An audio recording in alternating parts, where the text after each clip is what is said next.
Baseball season is fast approaching. Team Perspective's Zach Neiman will tell you how local teams are suiting up with the Orioles. And it's that time of year again. March Madness is here, and Team Perspective's Harris Rubenstein takes us behind the financial side of college basketball. If you love the Ravens players on the field, you'll love the spirit on the sidelines. I'm going to take you into the competitive tryouts of the Ravens cheerleaders. I'm Brianna Brunson, and Team Perspective 2 News starts right now.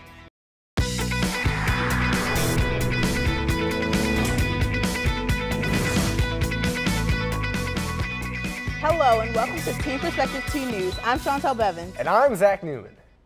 Plucking a foul ball out of the air during a game is every baseball fan's dream. I stopped by the Orioles ball boy and girl tryouts where 87 fans were trying to make this dream a reality for at least 81 games this season. 18-year-old Jared Gonzalez loves two things: baseball and being passionate about baseball. I love being an Oriole fan. I love the Orioles.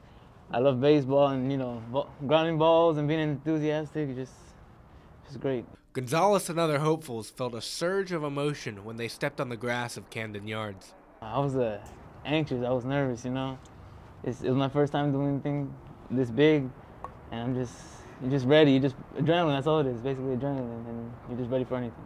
It is once in a lifetime kind of thing. I definitely had the nervous, butterflies hit me, I'm actually going out there and I'm going to have somebody hitting baseballs at me and I got people watching. Yeah.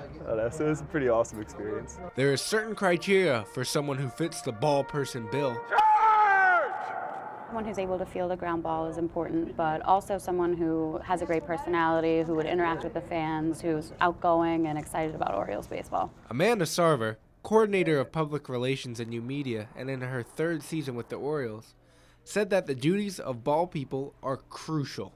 They're also there to interact with the fans, give them a good ballpark experience, and represent the club.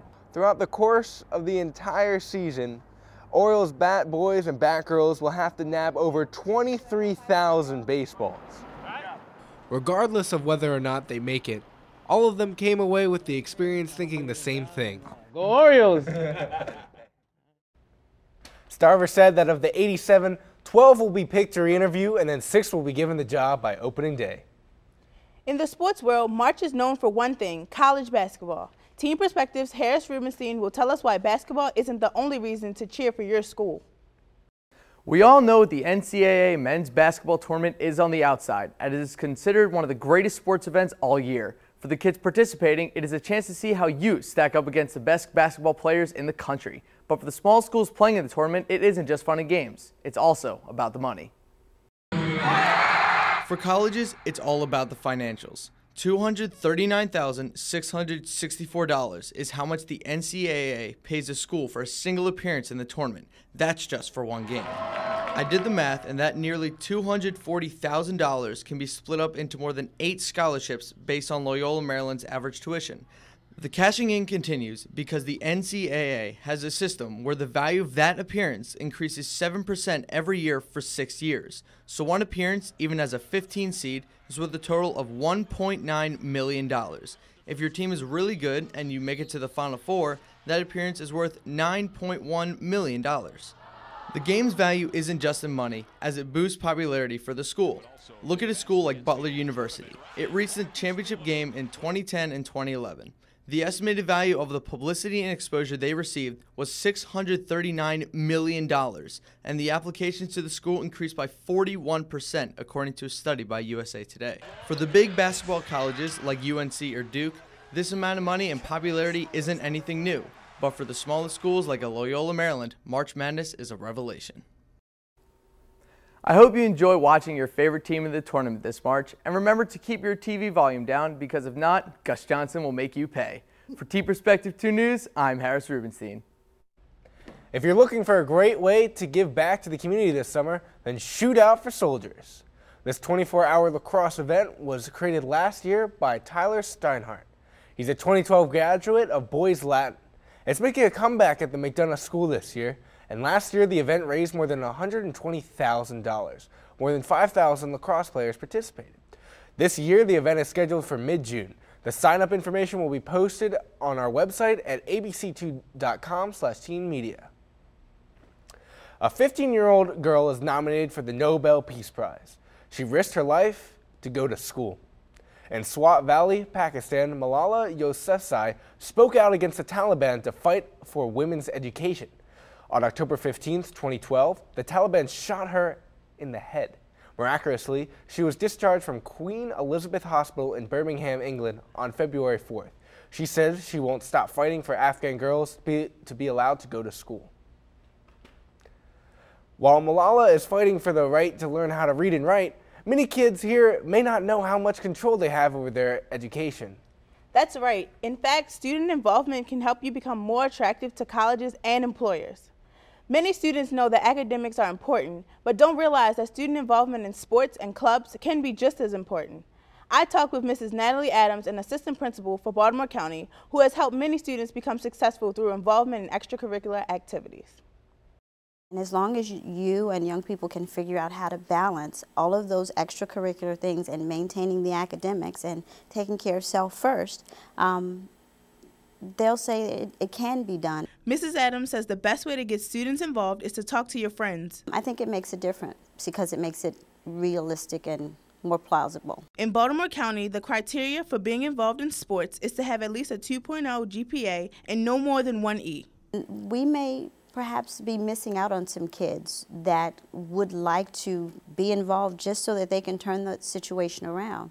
In fact, student involvement in extracurricular activities can lead to better behavior and attitude. Mrs. Adams has seen this happen many times.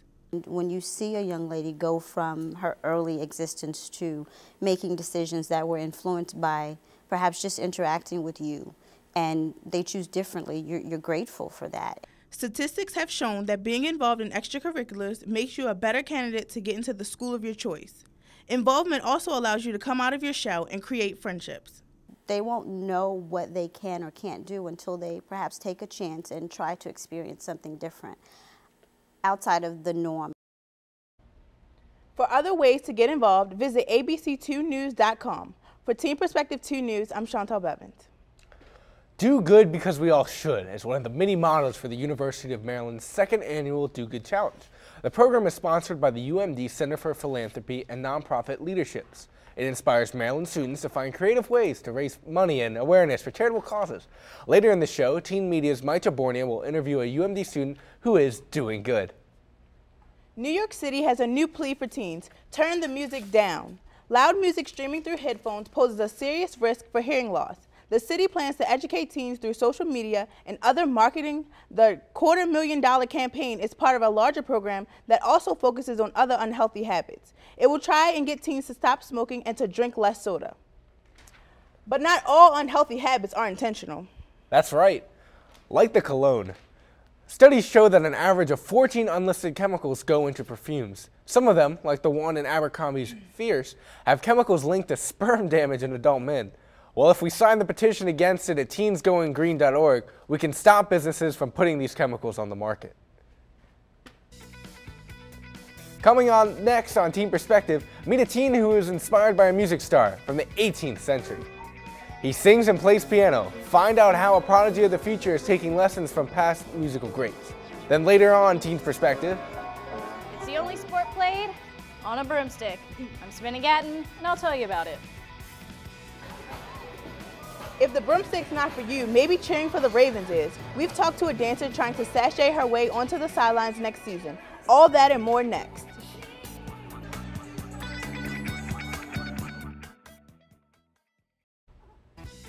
Welcome back to Team Perspective. I'm Chantal Bevins. And I'm Zach Newman. When most people dream of a career in music, they imagine being rock stars and touring the world. Team Perspective's Patrick Bassler has a story of one local teen who has taken his musical gifts in a different direction. Colin Power, a 10th grader at Calvert Hall, is a talented musician. He may represent a different era of music, but he's making sure that people understand the power of the past. Colin got an early start in music. Really how I got started with music was my grandparents sort of signed me up for music lessons like this kinder music sort of thing, and then from that transitioned into taking piano lessons with the person who ran that when I was about 4. Since his first days of musical chaos, Colin has grown in his talents.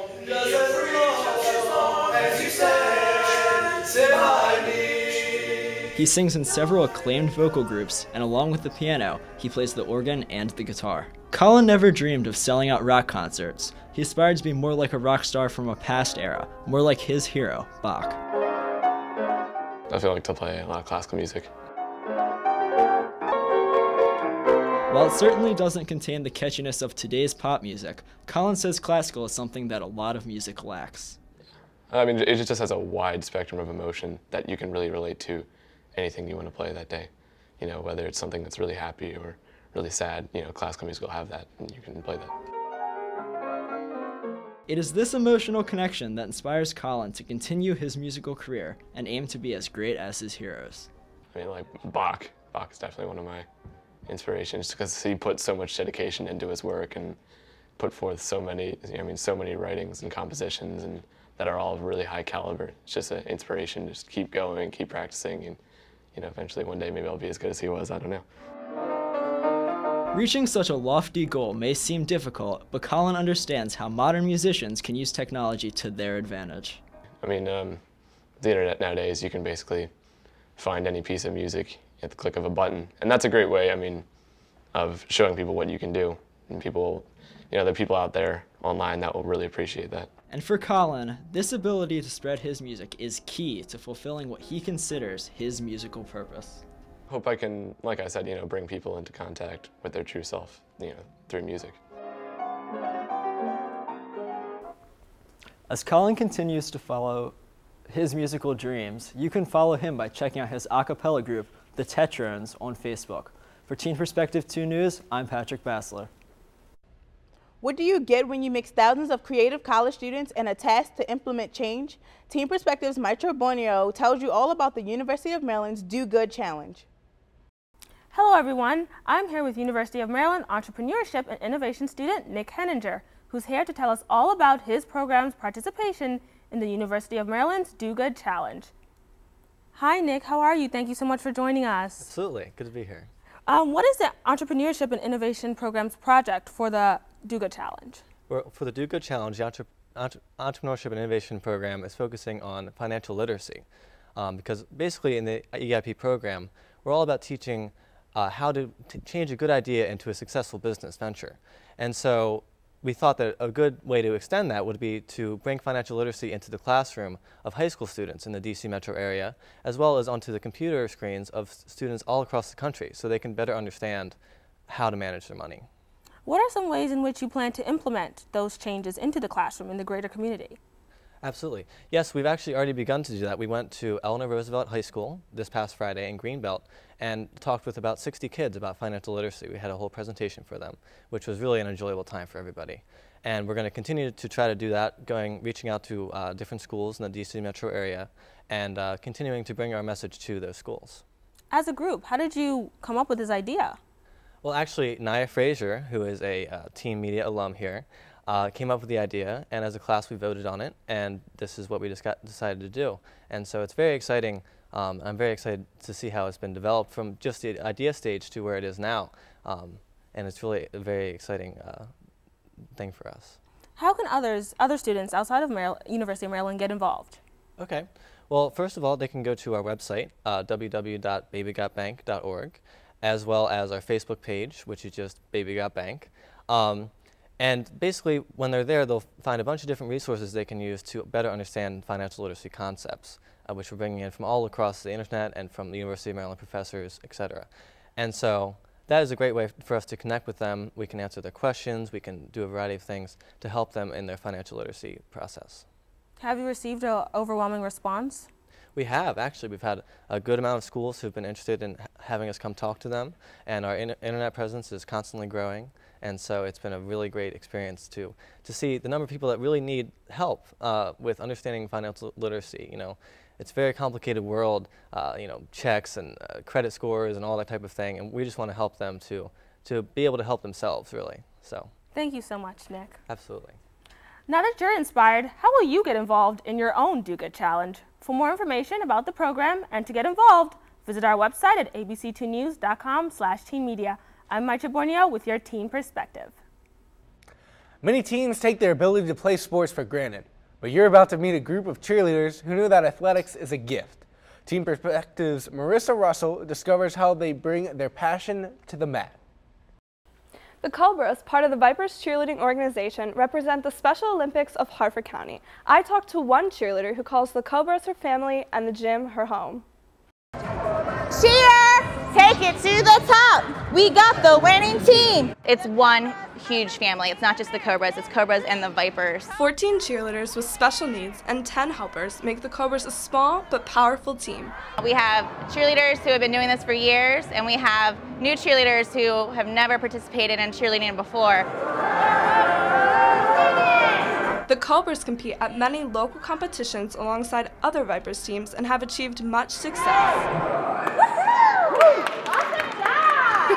This is Lauren Kennedy's 7th year on the team. I like being on Cobras. It's a lot of fun. My best thing is the jumps.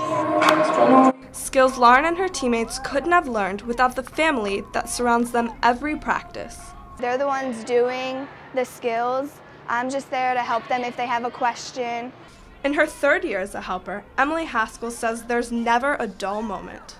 Seeing how nervous they are before they go on, and then seeing how proud of themselves they are after they compete. Helping such a unique team is an incredible experience, but it can also be challenging. I want them to do something, and I know that they want to be able to do it, but their disabilities will hold them back, so we have to think of creative ways around it. The coaching staff works together to create an enjoyable experience for the athletes. Their disabilities doesn't define them, and that they can do anything that we can do, and in fact they can probably do it better. Empowering every cheerleader who steps on the big blue mat. It's not just a regular cheerleading team, it's not an extracurricular activity. We inspire, they inspire me. I just love being a cheerleader. The Cobras will be performing at the 5K Inspiration Walk and Run at Bel Air High School. The event will be held on April 27th at 8 a.m. Registration is available online at soharfordinspiration.kinetra.org. For Team Perspective 2 News, I'm Marissa Russell. Up next on Team Perspective, put up those lacrosse sticks. It's time to break out the brooms. Who needs Hogwarts when you have Harford County? I'm Savannah Gatton, and I'll tell you about the most magical sport in America. Need service learning hours? We've got a volunteer opportunity for you. All that and more next on Team Perspective.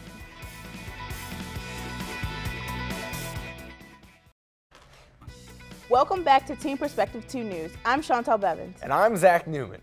In Bel Air, the policy is BYOB. Bring your own broom. Savannah Gatton visited with the Battle Truckles to learn about the game of seekers, beaters, and snitches. It all started with some Harry Potter fans at Middlebury College.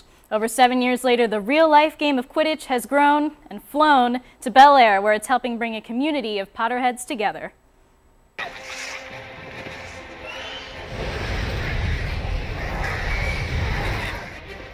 The magic of Harry Potter is being brought down to earth. The spell was cast on Olivia Street when she decided to play Quidditch at her Potter-themed party. I looked it up online and we played Quidditch in my backyard and everyone liked it so much we just kind of kept with it. Quidditch, the most popular sport in the wizarding world, has spread to colleges across America, around the world, and now to Bel Air with the Bow Truckles. 1, 2, 3, Bow Truckles! Quidditch is kind of like a mixture of rugby, soccer, tag, and dodgeball. Despite being an intense and sometimes dangerous sport. I was just kind of like curled into the fetal position over the broom and was like twisting and trying to make my way out of it and just kind of like bent the end of the broom. Quidditch isn't always taken so seriously. People snicker, people laugh. You do kind of have to laugh at it because I mean, you're playing a fictional sport. But co-captain Dan Boley says the game does serve a very real purpose. Obviously, we can't have the real magic, but we can still have the same ideals of, you know, teamwork, striving towards a common goal, trying to be successful as a group, and having fun at the same time. Olivia wants everyone to be able to have this team experience, so the Bow Truckles aren't an official International Quidditch Association team. We are actually a community team because we're trying to expand the amount of people we can get. The sport is a connection to another world for many wannabe wizards. You look at the things in that world, it's so very exciting, it's very interesting. I wish that I could see this happen in real life or be a part of it.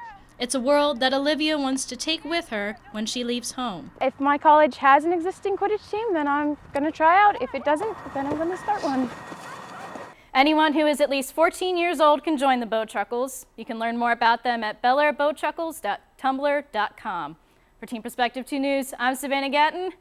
Now I have to go hunt down a snitch. While some teens are seemingly inseparable from the internet, others are logging off of Facebook.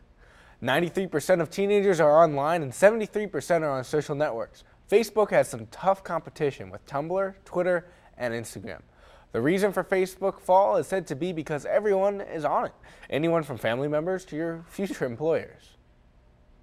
Chances are you've probably heard your parents or the people on the news talking about the sequester. Teen Perspective's Anna Muckerman tells you what it is and how it's going to affect you. Back in 2011, Congress needed a way to reduce the gap between the money it made and the money it spent. This is called the deficit. They tried to reduce the deficit, but they couldn't reach an agreement. So they put together a huge group of spending cuts that nobody would really want to take effect. That was their incentive to make a deal by December 31st, 2011, or the cuts would happen. Those cuts are what we call the sequester. Well, Congress didn't make a deal. The sequester was supposed to take effect at the beginning of the year, but to avoid complete economic ruin, they pushed it back till March. That's why you've been hearing everyone say, oh, the sequester's coming. The military is going to lose a lot of money, as well as interest rates and Medicare. Those are also going to be affected. But the biggest cut might be one that affects you. If you're a senior going off to college in the fall, there's going to be some big changes. The federal government's work-study program will have less money to offer students, and origination fees will be higher when you go to take out that loan for expenses and tuition. The higher fees will total $85 million overall. Luckily, if you qualify for federal Pell Grants, you won't be affected.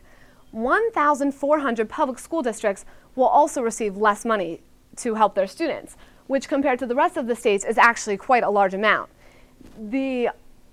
Specifically in Maryland, we will lose 440 work-study jobs for students who need those to help pay for college, and also 12,000 students will lose their access to support programs and special education. If you've tried to get a job recently, you've probably found that it can be pretty difficult. Unfortunately, things are only going to get worse. The Congressional Budget Office predicts that we're going to lose 750,000 more jobs because of the sequester by the end of the year. In Maryland alone, we could lose between 100,000 and 200,000 jobs, which is going to make getting a job really hard for everyone, but especially teens. While the situation may seem bleak, the cuts are going to take effect gradually, and it will be really important to get more scholarships for college since less money is available. For more information on how the sequester might rain on your parade, visit abc2news.com/teenmedia. For Team Perspective 2 News, I'm Anna Muckerman. There's more ahead as Team Perspective 2 News continues. Learn how to take the field with the Ravens without having to suit up in protective gear. Meet one girl who is trying to dance her way into the NFL. Next.